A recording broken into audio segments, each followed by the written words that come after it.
So welcome, everybody. My name is Joan Tabachnick, and I am the Director of Public Education at Neary Press. And it's my pleasure to welcome Cordelia Anderson today, speaking about the impact of pornography on children, youth, and culture. This is part two.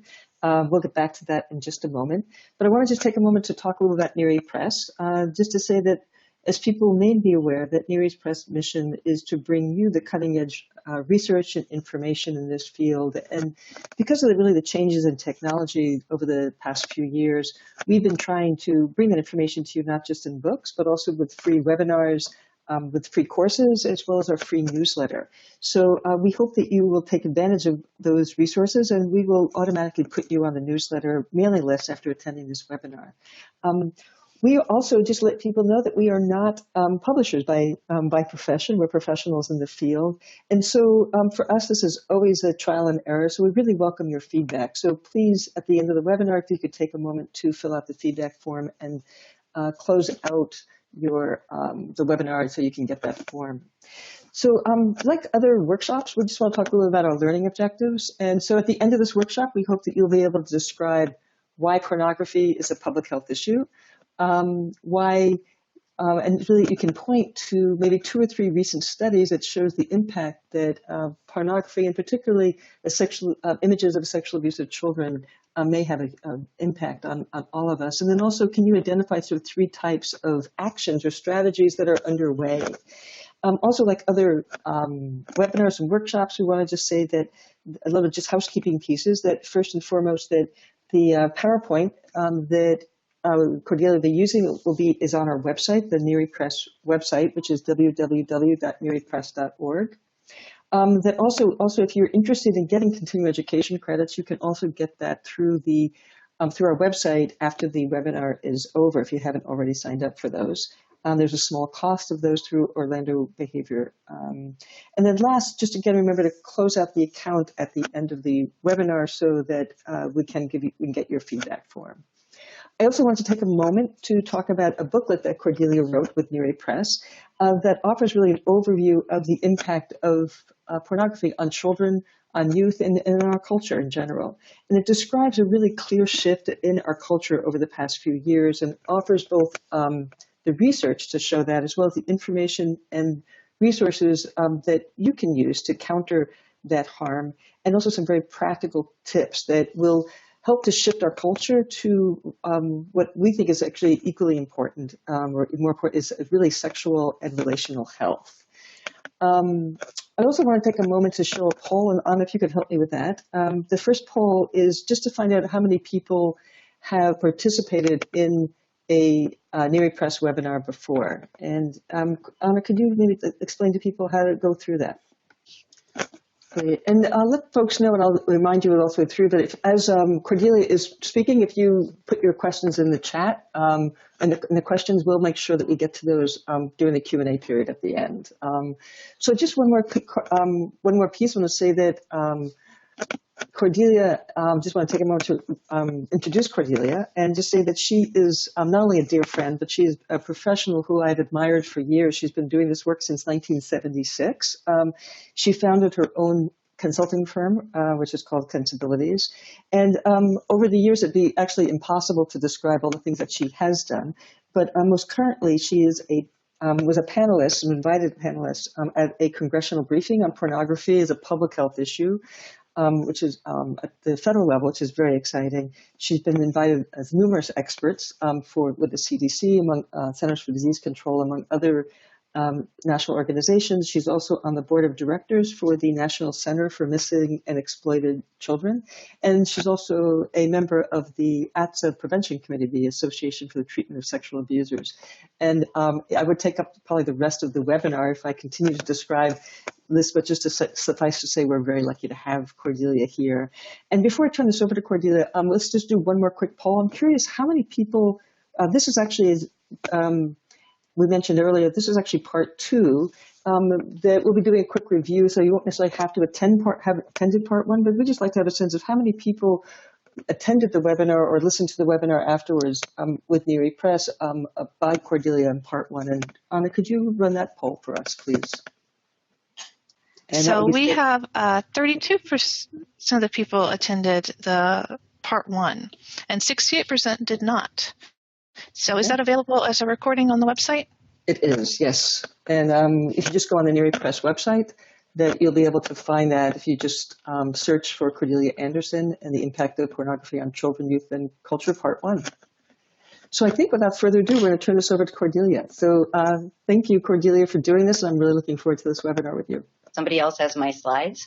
So we'll be doing that kind of old-fashioned thing where I go next, as I talk about this. So bear with me.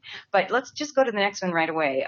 There is a review for some of you that weren't here, so it's good to have that sense. And on, you can go to the next one. We did those already. But really, the bottom line is a takeaway from today is that yesterday's pornography is today's mainstream media. It has changed dramatically in content and reach with the internet. And the pornography industry, whether we like it or not, think it's great, or we're neutral, or we don't know, is our country and in many places the world's main sex educator of young people.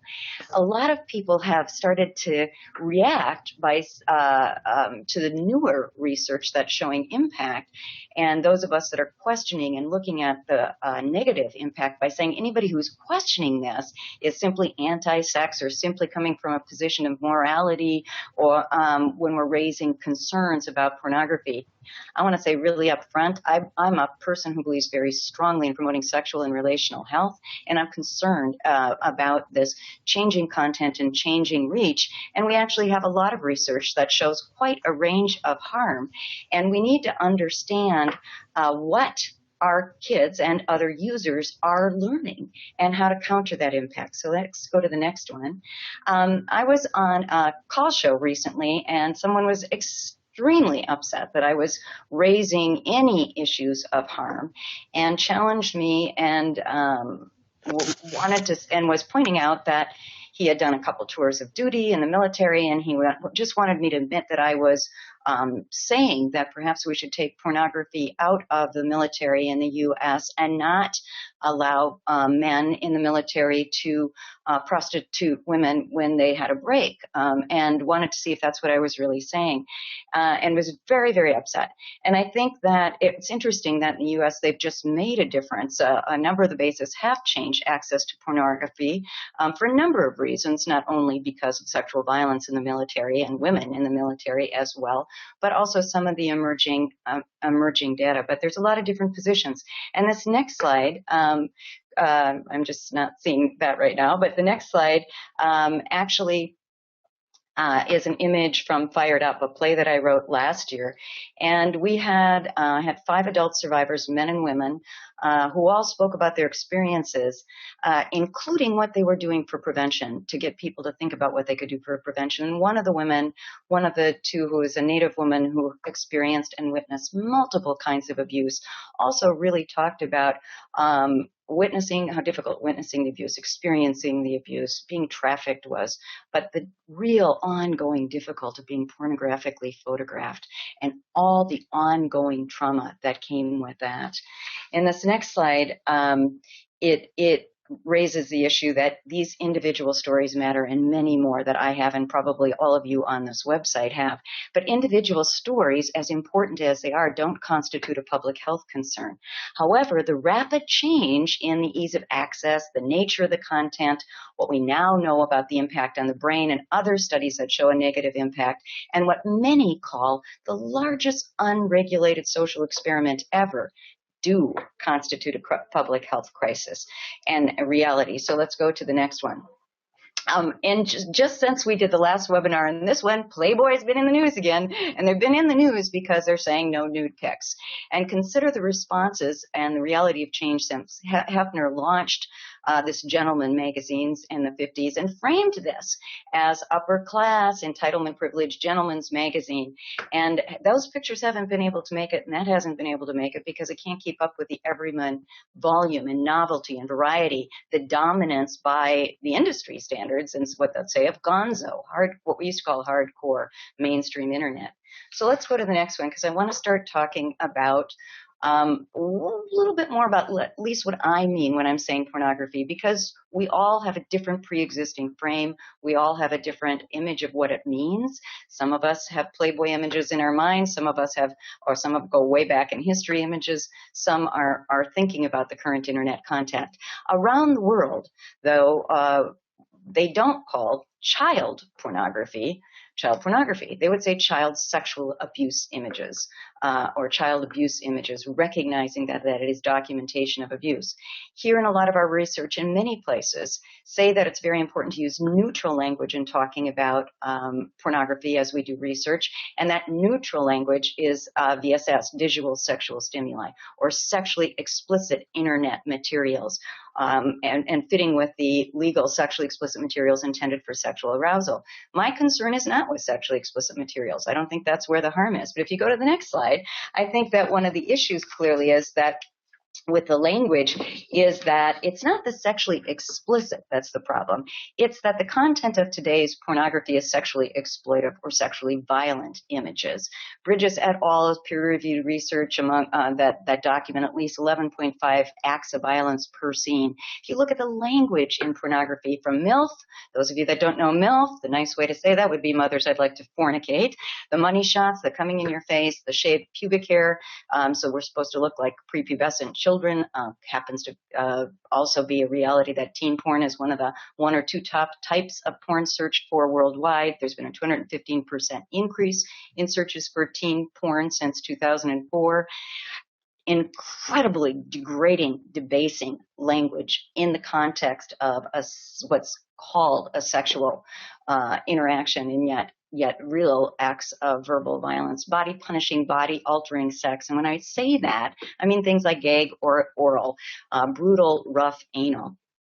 So let's go to the next slide, because I want to talk a little bit about internet in general.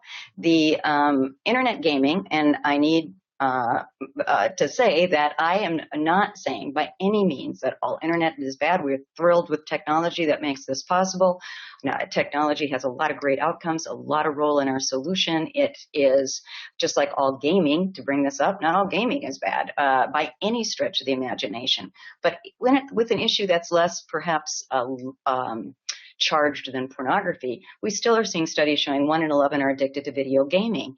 And there are those that have no problem, but there's people who aren't addicted but still have excessive gaming that plays into mental health problems, anxiety, depression, lack of physical exercise has an impact on relationships because it becomes a priority. This is showing up in colleges and in the military and so on. So let's go to the next slide, because it really raises the question of how much is too much? When does this move? Anything move from being harmless? When is it neutral? When is it harmful? So let's go to the next one. So much of our responses to anything we have as a problem is a criminal justice role. And a criminal justice role is important in this, but we can't arrest, prosecute, incarcerate, legislate, treat, or educate our way out of this. We're talking about a major social change on an issue that's been here for a long, long time, but with internet becomes a whole different platform. And that this takes broad-based environmental change. When we rest too much on investing in a response after harm, we get invested in that response after the harm, and it moves us away from prevention. So let's go to the next slide. Pornography has been defined as a public health issue for over 25 years. And that means that we recognize it doesn't only affect individuals, it affects a society. And that means we have to have responses beyond individual that hold our external social causes and influences accountable. In the next slide, you see that we live in a sexually toxic and a pornified society. So let's go to the next slide. And that sexually toxic, pornified society feeds demand. On the next slide, I think it's a great example of what I mean. These onesies for infant boys. Look at the socialization and the message and what it means that we have this kind of commodification of infants, this kind of messaging, certified muff dive master, mother sucker, playground pimp, I'm proud mommy puts out. So it's why we have to talk about this as a public health issue. And the next slide shows the standard kind of CDC public health model. But in it, I'm also explaining what that means. So if we could be on the public health slide. that when we're defining the problem, it's separating sex from pornography, talking clearly about the pornography industry and how it is affecting other industries, so that society and world impact and systems impact, the layers of health and social problems, and the layers of harm. When we're talking about risk and protective factors, we need to talk about that not only for victims and users, but also their partners and their family, and non-users, because there's a second-hand effect, and the actors, the people that work in the industry, and the negative health toll, physical and mental, that is being shown to take. And we need to look at how we can test programs and strategies across the spectrum of socio-ecological model, and really invest in wider spread efforts to adopt models that we know work. So the next slide really goes back to the messages of reminding us that prevention is what we do before the onset of harm, how we can create healthy, supportive communities, environments, how we help make the healthy choice the easy choice. And it just begs the question, does the ease of access to younger and younger children all over to a gonzo hardcore content and the norming of this as calling it sex, does it help make the healthy choice the easy choice, foster healthy, supportive environments, and prevent harm before it starts to develop? The next slide is just getting at, I think, a very important new online treatment program. They're getting respondents from all over the world. And this is a snapshot. This was online. These are young people who are seeking treatment because they believe they've got a problem with pornography in their lives. Often, no adult, when they first apply, even knows that. So they're reaching out for help. This was just between February 2014 and July 2015, 16,185 applicants to the Fortify program. And the average age of the children reaching out for help was 11.9. 9% had viewed pornography by age 8, 24% by age 10, 77% by 13, 85% were males, but girls are using and viewing pornography too. 15% of those seeking help were female. The next slide talks about a few of the studies of harm. So when we first, on the next slide is one of the studies I'm pulling up. There are many, but there's only a little bit of time today. Is one of them that really gets at the fact that when the exposure is under age 11, there certainly seems to be even more of a problem with sexual risk-taking for both boys and girls. And not a surprise, because it relates to sexual risk-taking, a significant link between sexting and pornography use. The next slide features another study by Yarbrough that looked at 14 to 21-year-olds. So if we could go to, and they reported that 9% reported some type of sexually abusive behavior that was verbal and physical. And, but of those, significantly higher exposure to and use of what they've framed as sexually violent materials. And the next slide is just raising another norm shift. This is a study in the UK, although we, again, don't have great actual studies norm to know 10 years ago how does this relate, but it certainly was a reality reflecting what certainly appears to be a shift in behavior of heterosexual young people, 16 to 18-year-olds, who, if not practicing anal sex, talked about and expected it. And as many of you know, anal sex, and particularly rough, brutal anal sex, is a theme in a lot of today's internet-based pornography. The next slide reflects, I think, yet another shift, and really gets at the level of hate reflected and degradation reflected in the reality of the demand for revenge porn sites. Just look at, if you enter revenge porn, what you get in very little time. And the fact that this is here and of a growing interest is another reflection of what's going on with that demand. The next slide refers to pickup artists.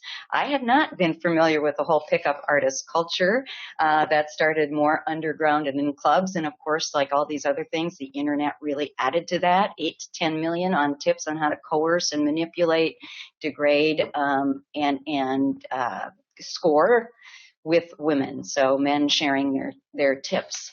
The next slide goes at another reflection of another part of this problem, sextortion. The National Center for Missing and Exploited Children looked at their data sets with reports to Cyber Tip Line, and beyond what we thought about sextortion as yet another way to coerce, to perhaps blackmail somebody, the other issue showing up in their patterns and trends and data around sextortion is just a way that it's being used from some people simply to earn money.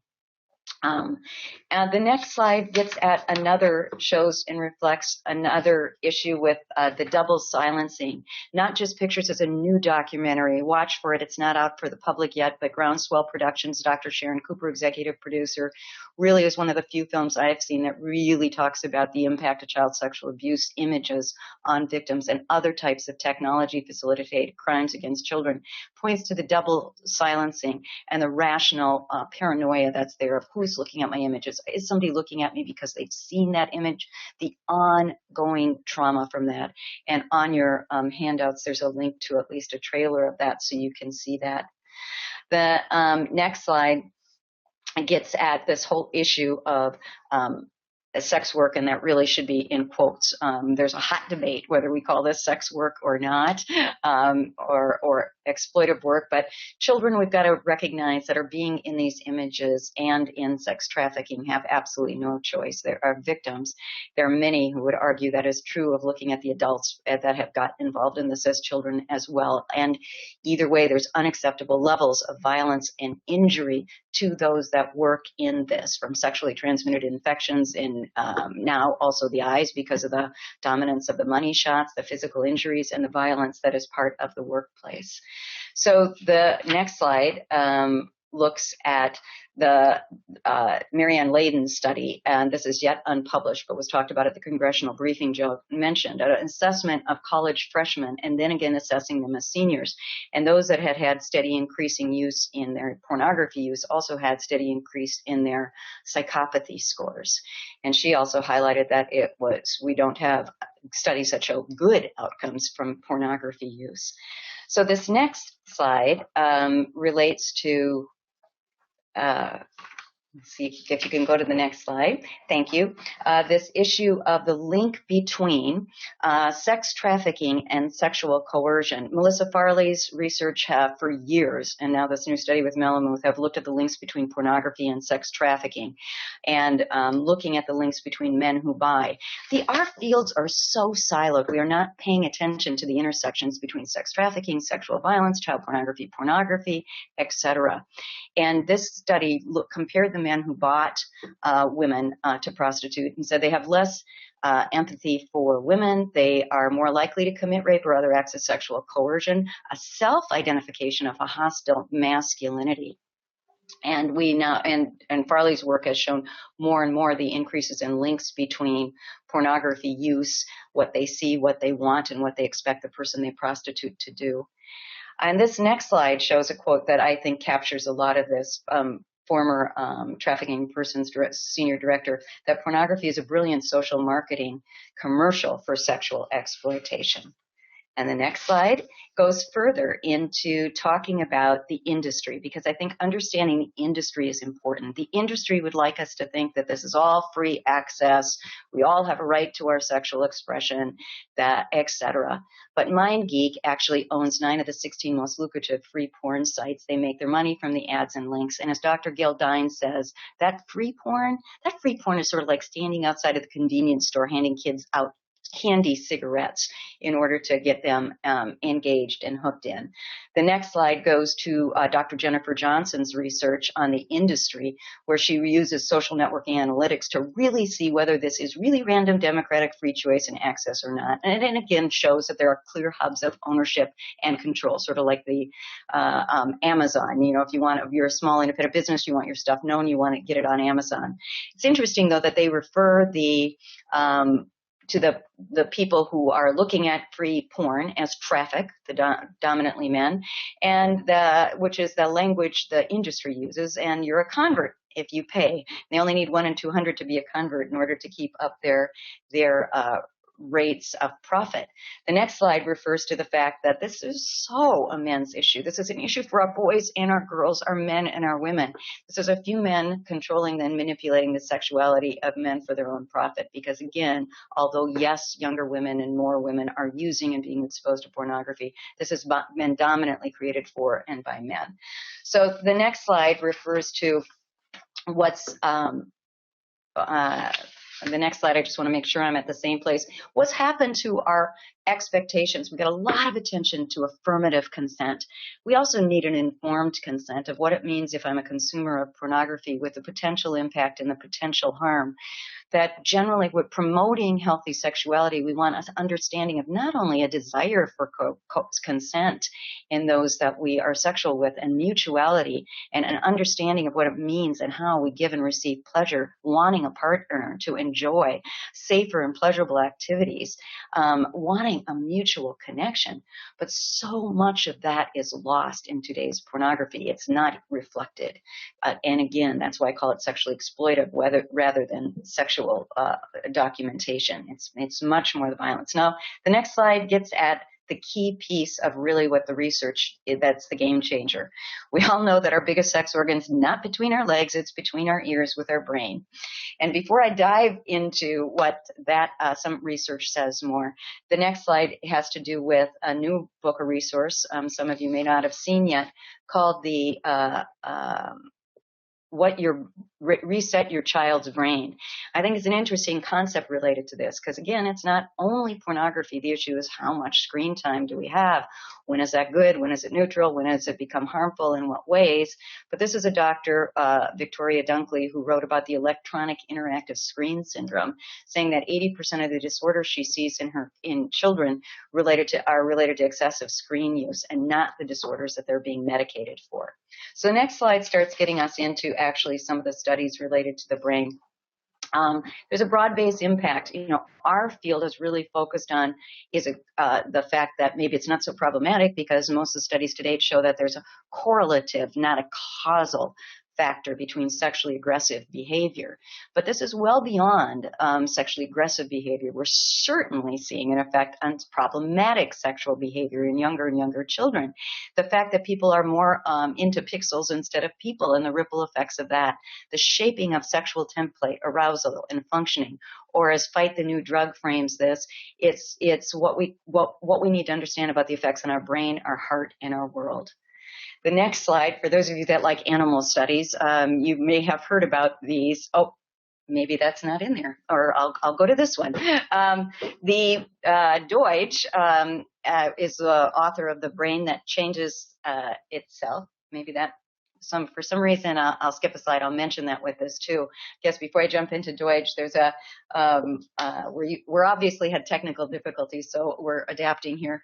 But there's wonderful studies out by a Nobel laureate, Nicholas Tinbergen, who looks at really documented the reality of the in animals, whether it's a beetle, a butterfly, the birds, when they created the bigger, shinier objects, whether for the egg, the mate, that the male of the species was attracted to the bigger, shinier object that wasn't real, to the point where they would not be with their real mate. And what they found in this research was there's really a supranormal stimuli, and that supranormal stimuli that is disruptive in that way is alive and well in pornography as well.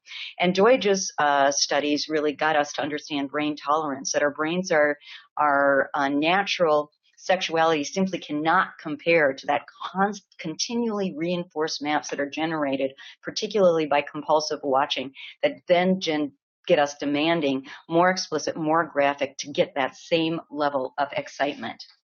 So the next slide gets at Valerie Voon's research, which has received quite a bit of attention as well, using MRIs to study brain scans of compulsive porn users that really look at this as a compulsive addictive pornography, because healthy volunteers that weren't compulsive porn users see pornography, they would certainly have there'd be a stimulation, there would be an arousal, but the compulsive pornography users ignite it in a whole different way.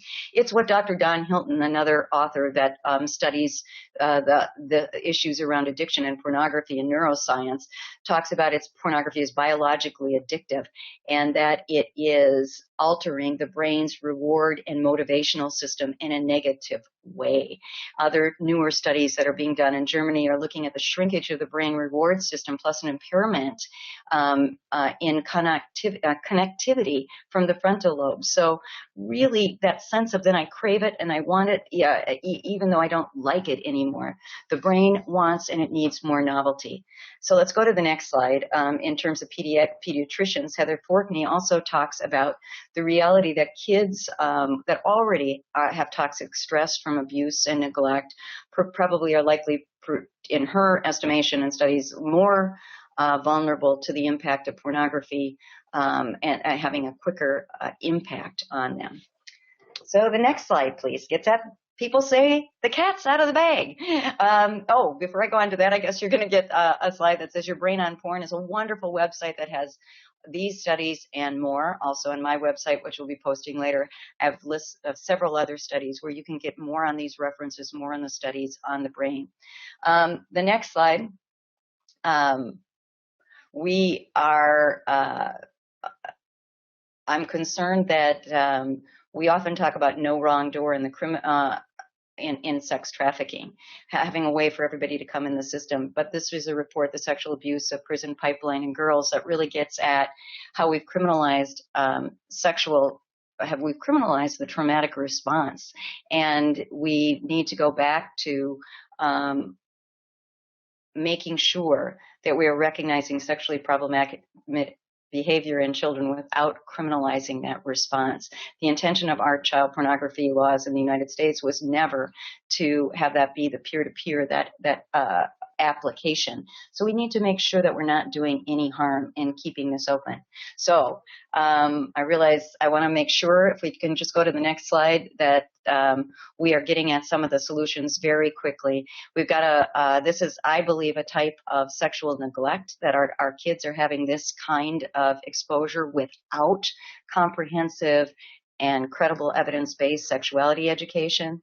Next slide. The cat is out of the bag, but we can do much more, next slide, to build a movement based on solutions. So if you can go to the next slide and then right away to the next one, please.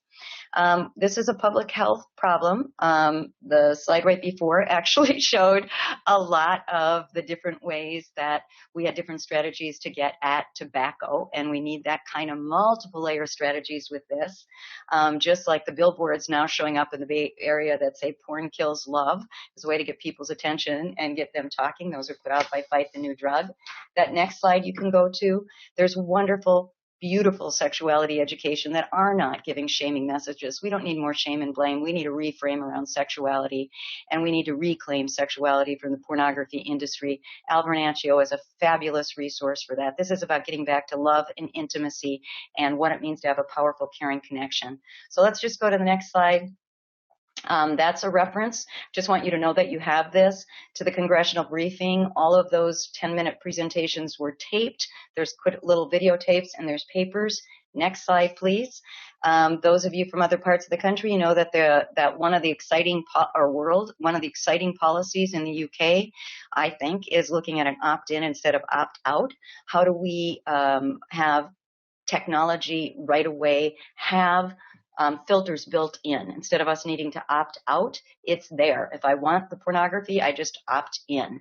And how can we look at what businesses can do with that kind of policy? So the next slide, let's just go to this really quick because this has taken a little bit more time. I want you to know there's a resource for looking at policy from the National National Coalition to Prevent Child Sexual Abuse and Exploitation. Joan and I were co-chairs of the policy committee.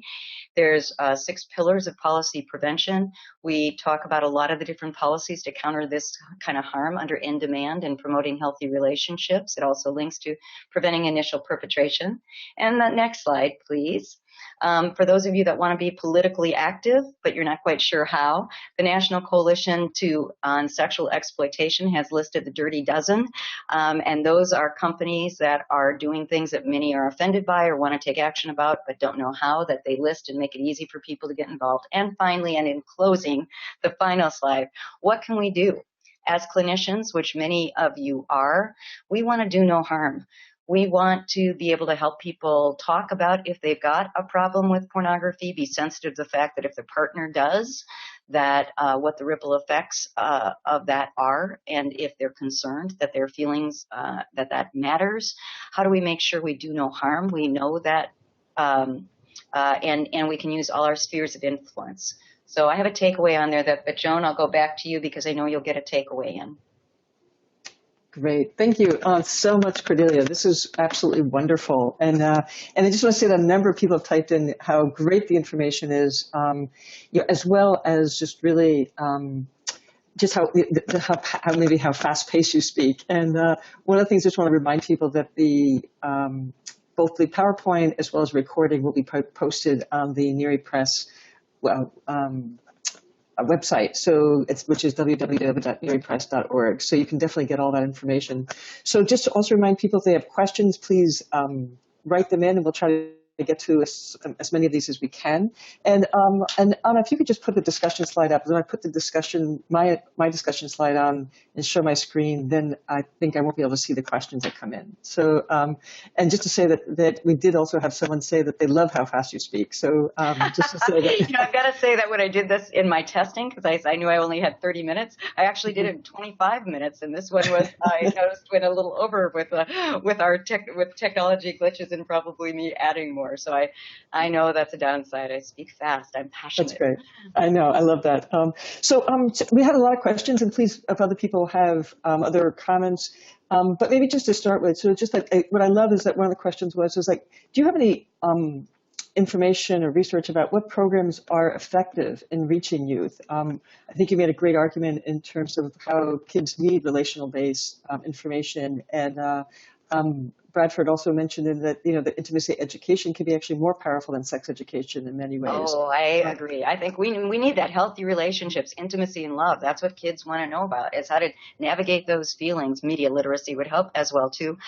Fight the New Drug is an excellent program at reaching youth around pornography, and they really do it on a way that is very accessible and engaging and empowering for young people. And then we get, so there's that on the one side, and then there's some of our best sexuality curriculums like OWL, Our Whole Lives, or like Al Vernaccio's book, which builds on his year-long class with high school students. And I also just put in his name because his TED Talks are wonderful.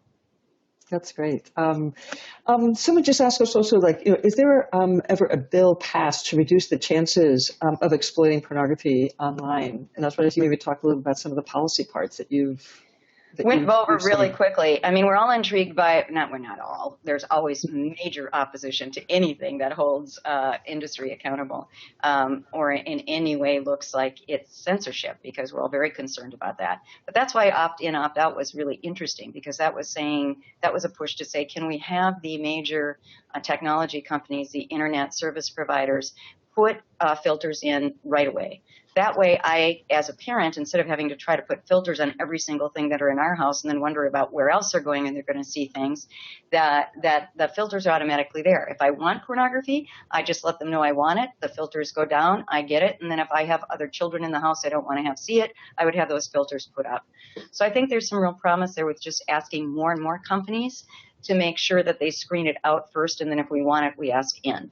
So that we don't have so many parents being kind of very surprised that they've got so much to filter against, everything that they didn't know their kids could get it on video gaming. They didn't know came in their basic TV packets, et cetera, et cetera.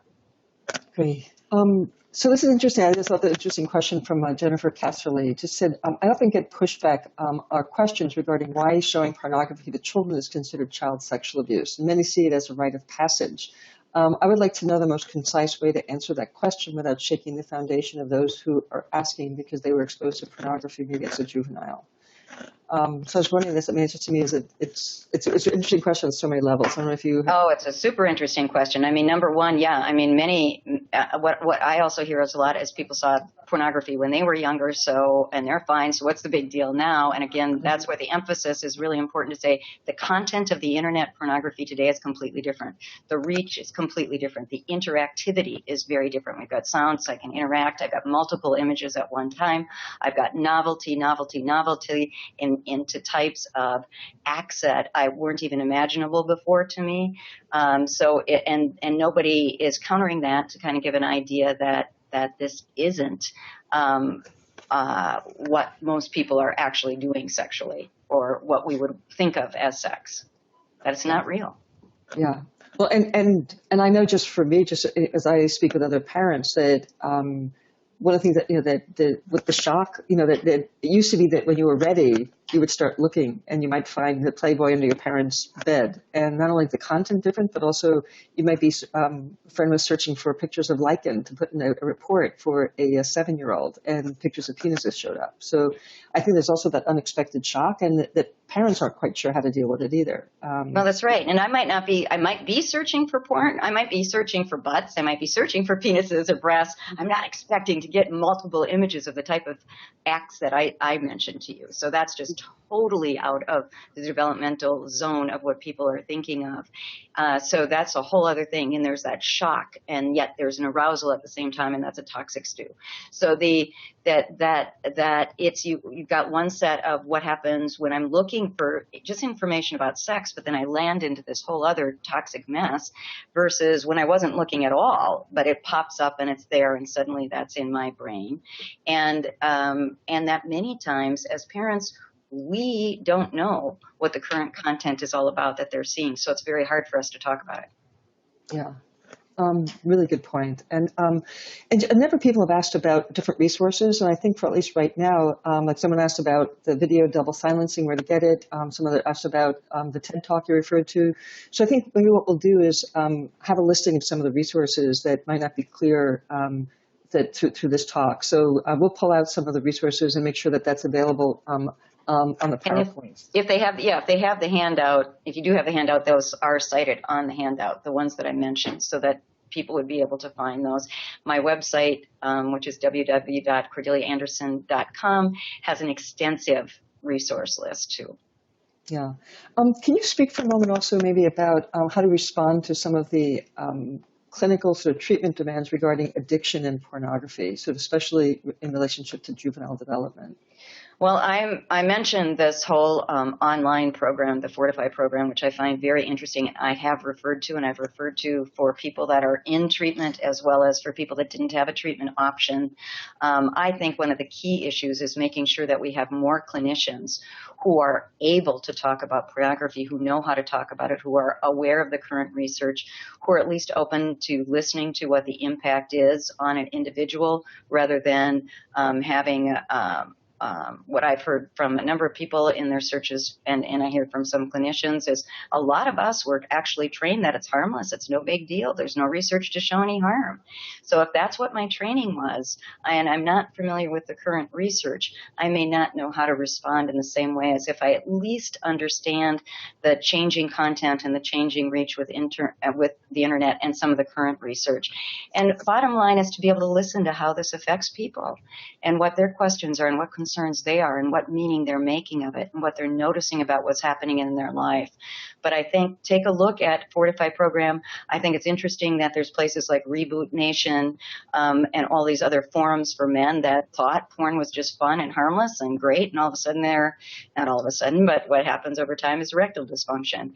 And they're searching. Nobody ever told them there was any potential harm. Great, thank you. So just to say that there are tons of questions, and just let people know that we might not be able to get to all of them. But one of the questions here that seems to come up a couple times is, can you say anything more about the children who have been maybe abused and neglected? And is there an increased vulnerability to becoming dependent on porn? Is there any relationship there? Yeah, I don't think we've got a really good study on that. I thought that the doctor who I mentioned, the pediatrician, made an excellent point just about the effect on the brain of trauma. And we know quite a bit about that and the effect of the brain on pornography.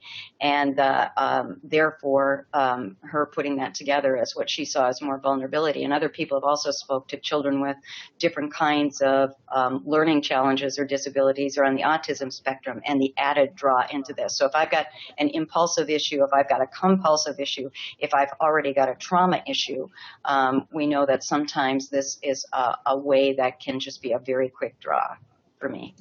Yeah. Amy DeMunick mentioned that it's so important for clinicians to always be asking about sexual content and pornography and otherwise, because it's present. And if we don't ask, we don't know. And it seems like that's just a really good point. I just wanted to add that in there. Yeah, thank you. Yeah.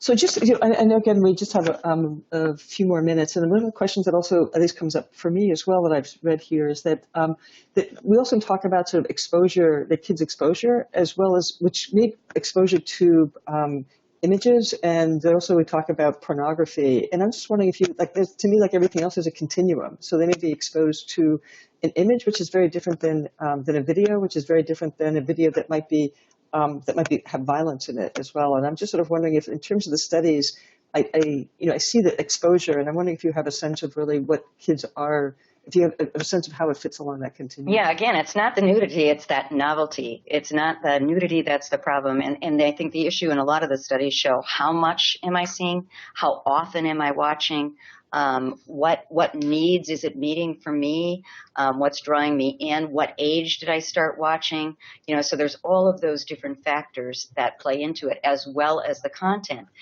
It's interesting that actually, because of some of the brain science, that would challenge that some of us that are really, really concerned about the violence of the content, that some of the brain science would say it's not only the content, it's just the reality of how that affects our brain, how we get stimulated by that supernormal stimuli.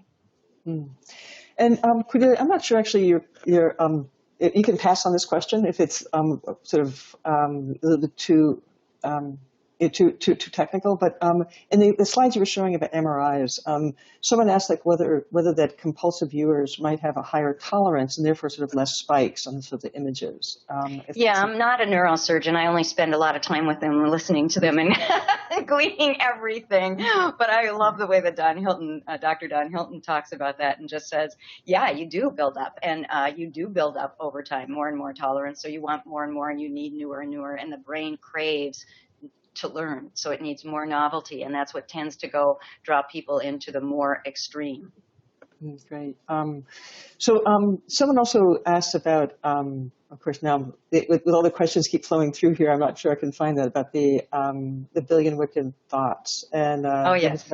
Yes. And let me see if I can remember the questions, because I can't quite find it here. But just in terms of the billion wicked thoughts seem to be talking about, again, so the exposure that people are having. And I'm just sort of wondering if you have anything to sort of tie some of the work that you've done with some of the research that you've seen. I was so excited about Billion Wicked Thoughts, because I was very excited to, and I think that data set is amazing, just what everybody's looking at.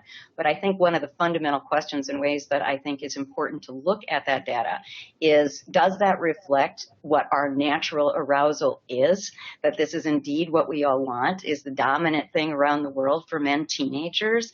Has it always been? Is it this level of watching somebody get my pleasure from your pain? Or is it that we don't have many alternative images, and that this is not what we were looking at 40 years ago? It's not what we were looking at 30 years ago or 10 years ago even. It's ever more violent. So is that really a reflection of what our tastes are, or what we've been fed that's shaped our arousal? Okay. And I think we have time for maybe one last question. Yeah. So you can speak to like a question from Amanda Green, who talked about, she currently presents on, I'm going to read it verbatim, because I love the question. I currently present on healthy relationships and dating violence in schools and colleges in my area. And I'm passionate about speaking on porn and what it does to the human brain and our culture. However, I'm not sure how to start this discussion, especially in some of the rural and conservative regions. I believe the students need to hear it, but the teachers may not want me to discuss it. Any suggestions? Yes. Oh, great. Yay, Sister Passion. There is an excellent videotape on the Fight the New Drug website. Keep watching for it. They have such wonderful, simple ways to talk about the brain. It's animated, it's accessible, it's very accessible. So they're just some of the people that have really done beautiful stuff at explaining this brain research. I just saw another excellent new program out of New Zealand. So it's really hard to keep up with the programs that are finding very simple ways to talk about our brains. And I love the Fight the New Drug, just to talk about the effect on our brain, our heart, and our world. Can you just repeat that, where to get that, access to that? Fight the New Drug, right. Fight the New Drug, www.fightthenewdrug.org. That sounds great. Cordelia, there are a bunch of other questions here. If it's okay with you, I'd like to suggest that if people have not gotten their questions answered, or if they'd like to contact you directly, that they do so, and certainly we'll go through these questions as well, and if we can respond to some of them. But I think some of them I've seen actually are answered if you go back to the presentation slides. But this has really been wonderful, and I just want to take a few minutes to close out the webinar, and if you can maybe give me back control, or just go to the next slide, which would also be great.